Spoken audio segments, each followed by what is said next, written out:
It's tough to picture Ricky Gervais as anything other than what he is today. A middle-aged, thoroughly unsentimental Brit who makes politically incorrect jokes just for the fun of offending people. You'll be pleased to know this is the last time I'm hosting these awards, so I don't care anymore. I'm joking. I never did. So it'll come as a surprise to many that before The Office made him an international star, Gervais was once a pop singer who used to don eyeshadow and rock a mullet while singing songs of heartache and hope. Threats and trials, my common smiles. Welcome to Into the Musiverse, where we explore the ever-changing landscape of music. The story begins in 1982. Ricky was in his last year as an undergraduate student at University College London. To paint the picture, songs like Physical by Olivia Newton-John, Eye of the Tiger by Survivor, and I Love Rock and Roll by Joan Jett and the Blackhearts were topping the charts. This was at the tail end of New Romance, the highly stylized, synthesizer-driven art pop that would emerge as one of the defining sounds of the decade. Together with his friend Bill McRae, Ricky formed a band called Shauna Dancing. McRae played the keyboards while Gervais sang. Like many great movements in mid-20th century pop, New Romance began in England and earned less successful imitators in America. Artists on both sides of the Atlantic knew it was the future. A sound created not by analog instruments, but by computers. Those foreign, omniscient machines that were beginning their climb to hegemony.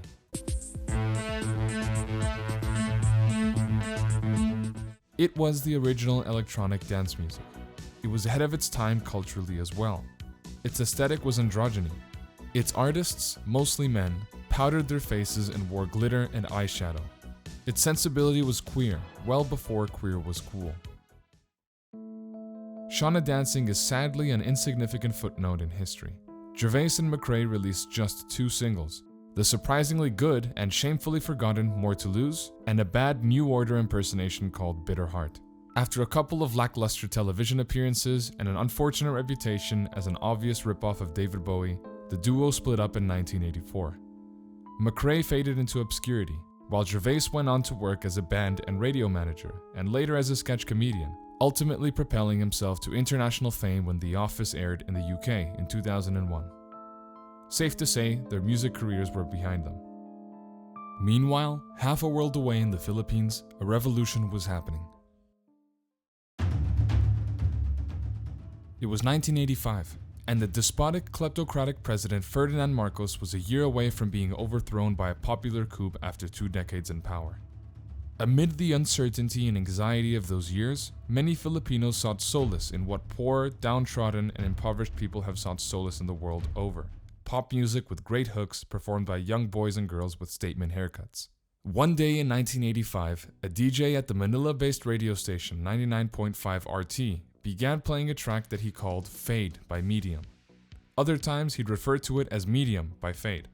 So infectious was this song, he thought, that he would give it a fake name when announcing it, in order to prevent rival stations from finding it and playing it themselves. In reality, the song was More to Lose by Shauna Dancing, and it exploded.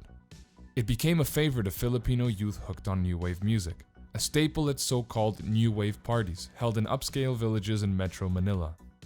More to Lose stayed on radio playlists for years and remains a cultural landmark in the Philippines. So much so that in 2014, when the Philippine Daily Inquirer managed to get an interview with him in Los Angeles, it centered not on his acting or comedy, but on his past as a one-hit wonder in Manila, as the headline read.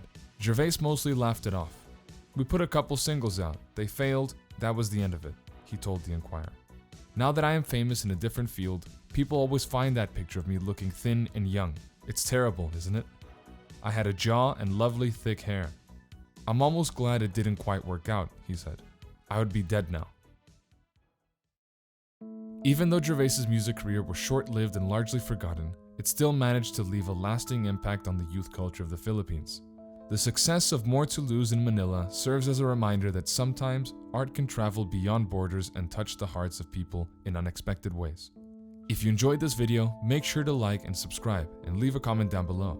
Turn on the notification bell to not miss any other awesome stories from the world of music.